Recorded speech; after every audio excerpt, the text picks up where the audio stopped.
Dans le cadre d'un travail sur les traditions populaires, je veille, je note et je filme des savoir-faire ou des événements qui marquent le territoire du Sivom d'Ambert.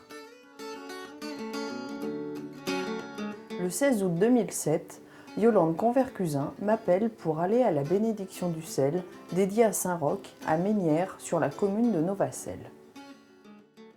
À la fin de cette célébration, je vais voir le père Alain Thiaillet qui m'accorde volontiers quelques minutes pour me parler de cette tradition.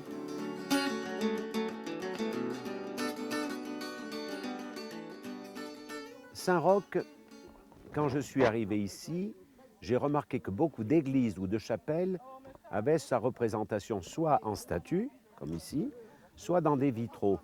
Et je me suis aperçu aussi, en rencontrant des gens, que le culte de Saint-Roch était très présent dans cette région du Livradois. Alors ça, j'en revenais pas. Non seulement je découvre un culte qui s'avère important ici, mais aussi un personnage auquel les gens semblent particulièrement attachés. De ce pas, je vais visiter les 58 églises et les 40 chapelles de l'arrondissement. Mais en fait, qu'est-ce qui a fait la renommée de cet homme ?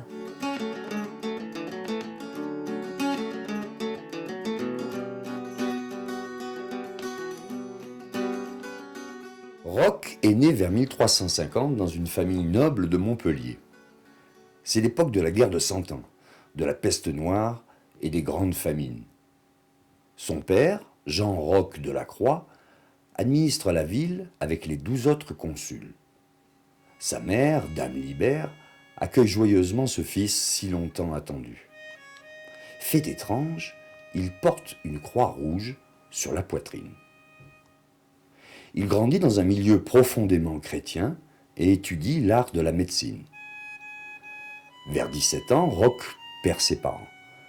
Avant de mourir, son père lui dit « Soyez toujours prêts à secourir les veuves, les orphelins et les personnes dépourvues de toute assistance. » Roch suit les conseils de son père.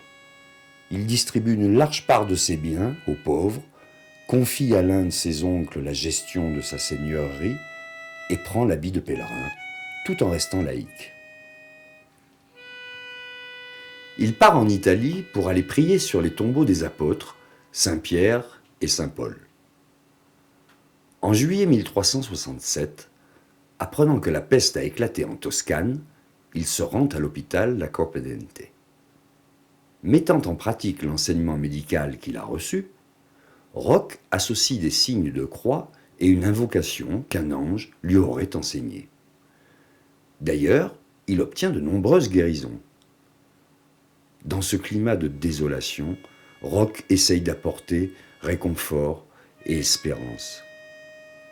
Il reste 3 ans à Rome pour s'occuper des malades de l'hôpital du Saint-Esprit avant de reprendre son bâton de pèlerin. Marchant vers Rimini, puis vers Plaisance, il se rend en juillet 1371 à l'hôpital où il assiste, guérit et accompagne les malades.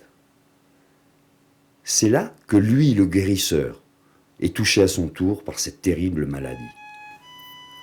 Roch se réfugie dans la forêt de Sarmato pour ne contaminer personne.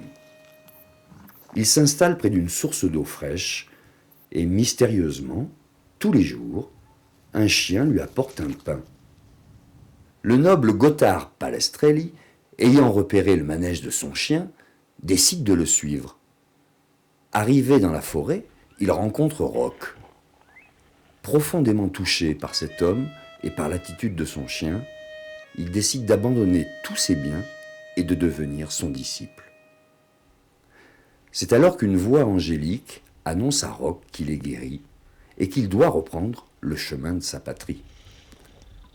Passant par la région de Voghera, il est pris pour un espion et arrêté.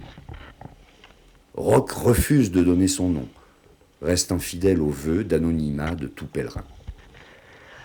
Jeté en prison, il y meurt 5 ans plus tard, le 16 août, entre 1376 et 1379. Des témoins assurent qu'au moment de sa mort, le cachot s'est illuminé et que le dernier souhait qu'il demande à l'ange et d'intercéder pour les gens en souffrance.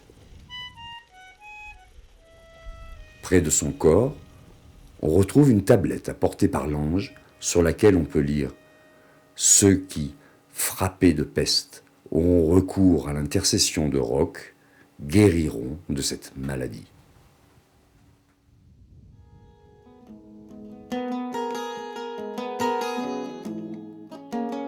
Un sacré parcours, qui finalement traduit l'iconographie de Saint Roch. Il relève sa tunique pour montrer la marque que la peste bubonique lui a infligée, sauf là où elle est suggérée. Comme Saint Roch et son chien. Cette expression populaire bien connue est employée pour désigner deux êtres inséparables. Fidèle, ce chien amène à Roch la nourriture de la terre dont il a besoin pour guérir. Il porte tous les accessoires traditionnels du pèlerin. Ayant tout abandonné, il se met sous la protection du ciel et porte sa pèlerine. Cette cape est parfois rouge, couleur que les pestiférés devaient porter pour se signaler. Son bâton fait office de guide, il est signe d'endurance et de dépouillement. Il est aussi appelé bourdon. La gourde, elle contient l'eau à boire, mais aussi l'eau qui purifie, l'eau qui régénère. La besace, c'est l'attribut des mendiants et des religieux vivant de l'aumône. Le couvre-chef permet aux pèlerins de se protéger des intempéries. 3 collets ont une croix rouge peinte, faisant référence à la croix qui imprimait sa poitrine à sa naissance. L'ange est parfois aux côtés de Roch, 12 statues sur 48. À l'image de Roch, 8 d'entre eux dévoilent leurs jambes. L'ange montre la plaie qu'il a à la cuisse, où il le badigeonne avec un onguent. Il apporte ainsi à Roch un soutien spirituel, la nourriture céleste qui l'aidera à surmonter la maladie. Chose étonnante, il porte la coquille Saint-Jacques. Et pourtant, il n'est jamais allé à Compostelle. En fait, l'Église, en lui accordant le symbole le plus emblématique du pèlerin, reconnaît la démarche sincère de ce jeune laïc. Là, Roch porte les clés de Saint-Pierre, comme pour rappeler qu'il est un Romeux.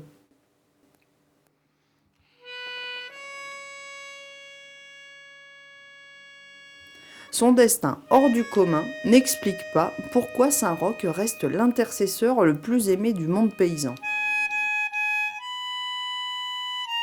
Pour saisir la dimension du personnage et de son culte, il faut le replacer dans son contexte historique. Les populations étaient totalement démunies face aux grandes épidémies du Moyen-Âge. Les traitements médicaux se limitant à utiliser des plantes, à pratiquer des saignées, à organiser des processions de flagellants ou à prier pour les saints. Roch est né alors que la peste noire frappait de plein fouet. L'Europe a perdu en 3 ans près de la moitié de ses habitants. En à peine un siècle, les miracles accomplis ont fait de Roch le médiateur des pestiférés. On peut dire que sa renommée est allée aussi vite que la peste. Un traitement contre la peste est trouvé en 1894, mais les gens continueront d'invoquer Saint Roch lors des épidémies de choléra. Il devient alors le protecteur des animaux.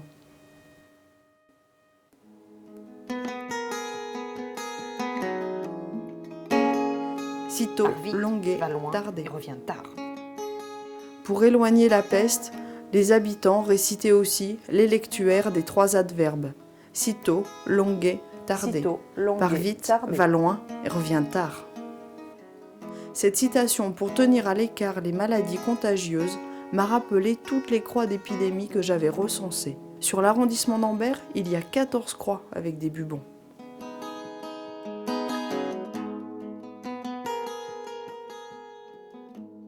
Est-ce parce que la peste a largement touché le Livradois que l'on y retrouve autant de croix d'épidémie et de représentations de Saint Roch ? Malheureusement pour le pays, l'activité papetière a contribué au maintien, voire à la contagion. Réputée pour sa fabrication de papier pur chiffon, la région d'Ambert accueillait de grandes quantités de linge de toute provenance. Les vieux chiffons entreposés dans les moulins à papier étaient une aubaine pour les rats. et pour leurs puces. Les commerçants drapiers, les colporteurs et les papetiers étaient particulièrement exposés au risque d'infection. Meurtries, les populations se sont tournées vers Dieu et plus précisément vers Saint-Roch pour enrayer ce fléau. Étant le patron des papetiers, on le retrouve protecteur des moulins des 3 vallées papetières de l'arrondissement d'Ambert, la Gât, la Grand-Rive et le Batifolle. Il est patron des églises d'Échandely, de La Faurie, de Grand-Rif et de Champetière.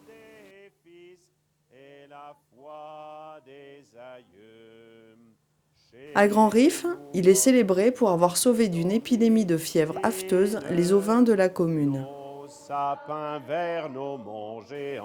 Lors de l'office religieux, le prêtre bénit les troupeaux, le sel, le vin et parfois le raisin. Chaque fête patronale est l'occasion de remercier Saint-Roch d'être intervenu en faveur des habitants ou des animaux. Sur le canton d'Arlan, des célébrations ont lieu dans les chapelles de village.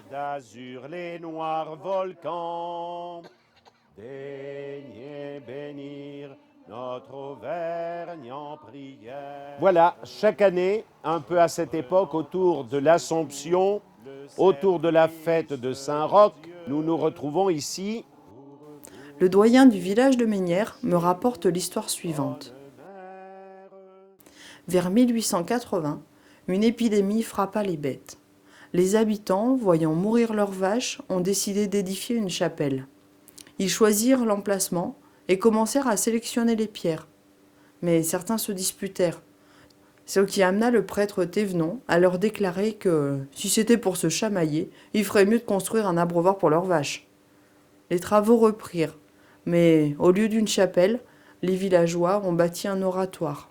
Oratoire, ça vient du mot orare en latin qui veut dire prier. Un oratoire, c'est le lieu où l'on se rassemble pour prier Dieu par l'intercession ici de Saint-Roch. C'est le seul qui soit dédié à Saint-Roch sur la trentaine recensée dans l'arrondissement d'Ambert. À l'issue de la messe, tous se retrouvent autour de l'oratoire de Saint-Roch et le prêtre procède à la bénédiction du sel. En l'honneur de Saint-Roch, au nom du Père et du Fils et du Saint-Esprit. Amen. Chaque année, cette réserve de sel béni est distribuée aux animaux malades.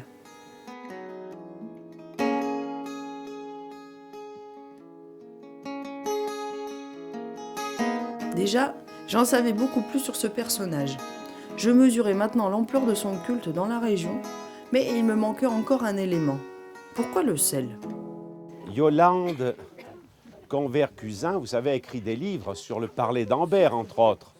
C'est une spécialiste d'histoire locale. Vous direz à Christelle de vous interviewer, c'est elle qui connaît tout. Alors, je suis retournée voir Yolande Convercusin, qui m'a fait part de ses recherches.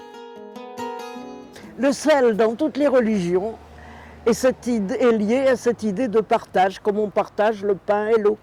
Ainsi, les Grecs, les Hébreux et les Arabes, pour eux, le sel est un symbole d'amitié et d'hospitalité. On reçoit avec un bol de sel du pain et de l'eau. Le sel est un élément vital et qui existe dans l'homme. En effet, la première personne qui a pleuré, elle a trouvé le goût du sel dans ses larmes. Et quand elle a sucé sa première blessure ouverte, elle a trouvé son sang salé. Donc le sel est vital et nécessaire à l'homme. Le sel est donc devenu après une base d'échange, d'où vient le nom salaire, qui était la ration de sel. Alors tout élément a un côté positif et un côté négatif. Le trop est l'ennemi du bien. Le sel peut avoir un côté destructif. Des Romains, par exemple, et lorsqu'ils avaient détruit une ville, ils jetaient du sel sur les ruines pour les rendre complètement stériles et aucune vie ne pouvait repousser.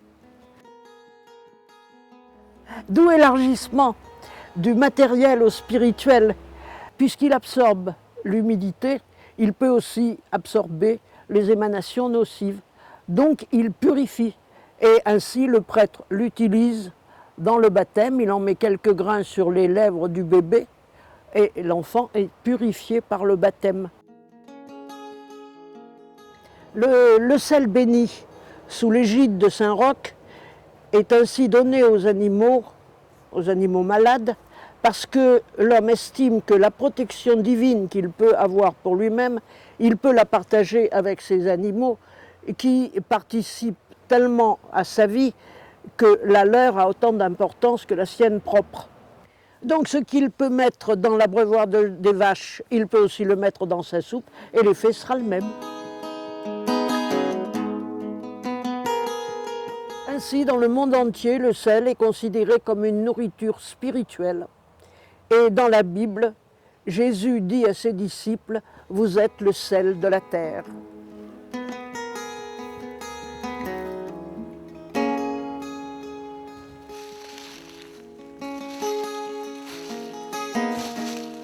Et nous allons donc maintenant nous rendre devant l'oratoire où je vais bénir le sel.